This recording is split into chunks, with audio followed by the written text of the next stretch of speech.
Bharatiya Janata party के अल्पसंख्यक मोर्चा के राष्ट्रीय अध्यक्ष जमाल सिद्दीकी एक दिवसीय दौरे पर अजमेर पहुंचे। इस मौके पर सर्किट हाउस पहुंचने पर भाजपा अल्पसंख्यक विभाग के पदाधिकारियों की ओर से जमाल सिद्दीकी का स्वागत किया गया। इस मौके पर उन्होंने कांग्रेस पर हमला बोलते हुए कहा कि जो लोग अभी तक मुसलमानों को वोट बैंक समझते आए हैं, इस्तेमाल करते आए हैं, दंगा करवा कर उनको डरा कर हमेशा उनको पीछे रखते थे, भाजपा ने 10 सालों में उनके विचारों को बदल दिया है। महाराष्ट्र में चुनाव हुआ और 38 सीटें ऐसी हैं जहां पर मुसलमान ज्यादा हैं लेकिन भाजपा जीती। यानी कि प्रधानमंत्री नरेंद्र मोदी के सबका विकास, सबका विश्वास और इसी के तहत काम किया जा रहा है और मुसलमानों के साथ साथ सभी देशवासी प्रधानमंत्री नरेंद्र मोदी की विचारधारा पर भरोसा कर रहे हैं। उन्होंने कहा कि ख्वाजा साहब की दरगाह का जो मुद्दा है, विष्णु गुप्ता की ओर से जानबूझकर इसमें विवाद खड़ा किया गया है। उन्होंने कहा कि अगर दरगाह में कोई विवाद होता तो प्रधानमंत्री नरेंद्र मोदी 10 साल यहाँ हकीकत के फूल और चादर नहीं बेचते।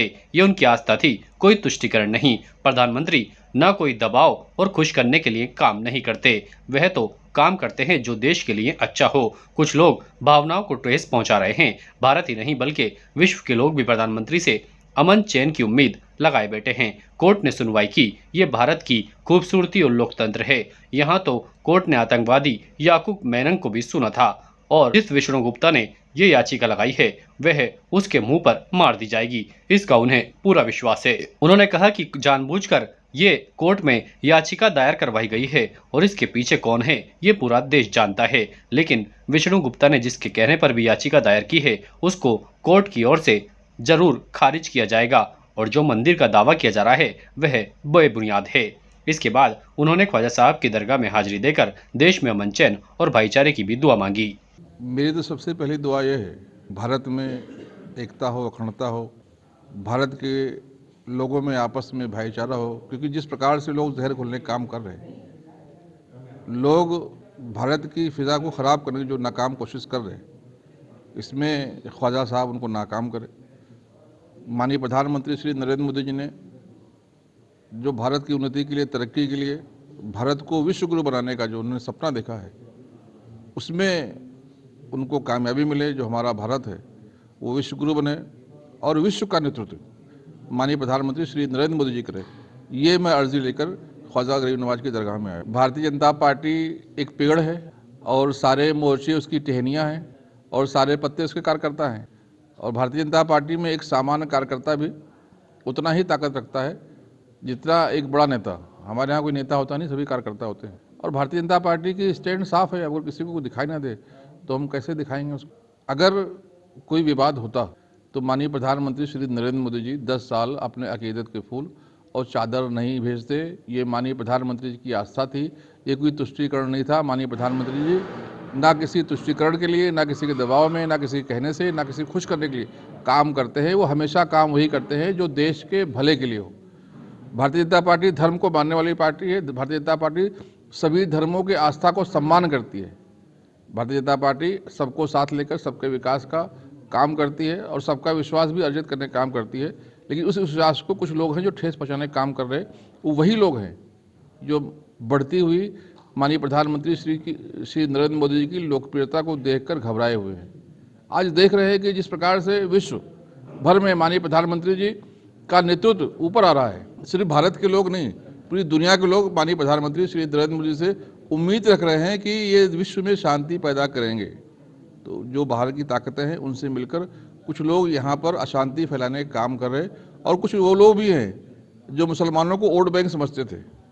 वोट बैंक समझकर पंचायत से लेकर पार्लियामेंट तक जीत कर जाते थे और सत्ता की मलाई खाते थे।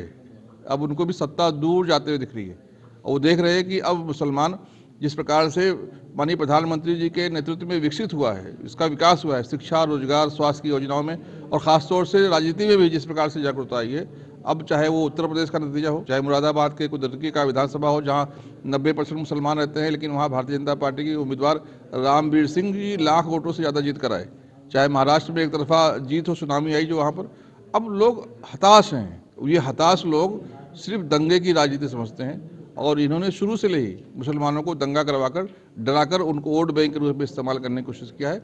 मैं आपके माध्यम से उनको संदेश देना चाहता हूं कि अब वो दंगा कराने में कामयाब नहीं होंगे। भारत के लोग हिंदू, मुस्लिम, सिख, ईसाई सारे 140 करोड़ भारतीयों ने ये ठान लिया है कि अब भारत को विकसित भारत बनाएंगे।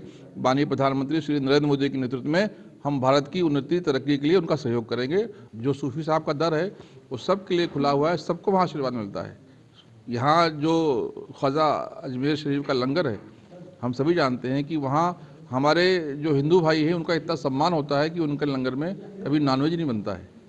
जो हिंदुत्व का रंग है भगवा, उसको ख्वाजा साहब ने अपनाया है, उनका झंडा भगवा है।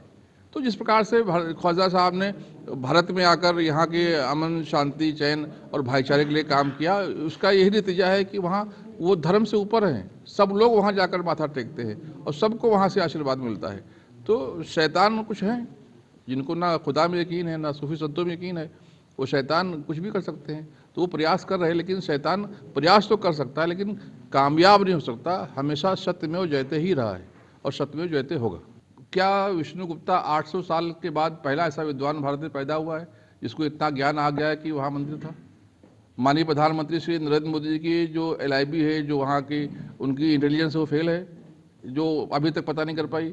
इसके पहले भी बहुत सारे हमारे हिंदू भाई शासक रहे, क्या वो समझ नहीं पाए? तो ये जो इस प्रकार से देश को तोड़ने की साजिश कर रहा है, ये दिख रहा है कि किसी के हाथों में खेल रहा है, वो हमें कमज़ोर कर रहा है। वो माननीय प्रधानमंत्री श्री नरेंद्र मोदी जी की योजनाओं को फेल करने के लिए, उनकी बढ़ती हुई लोकप्रियता को रोकने के लिए विदेशी ताकतों से मिलकर, यहाँ के जो विपक्ष हैं उनसे मिलकर उनको देश को कमज़ोर करने की साजिश कर रहा है। अब इसका कहीं ना कहीं उसको नुकसान होगा। आज भारतीय जनता पार्टी अल्पसंख्यक मोर्चे के राष्ट्रीय अध्यक्ष जमाल सिद्दीकी साहब अजमेर एक दिवसीय दौरे पर अजमेर आए।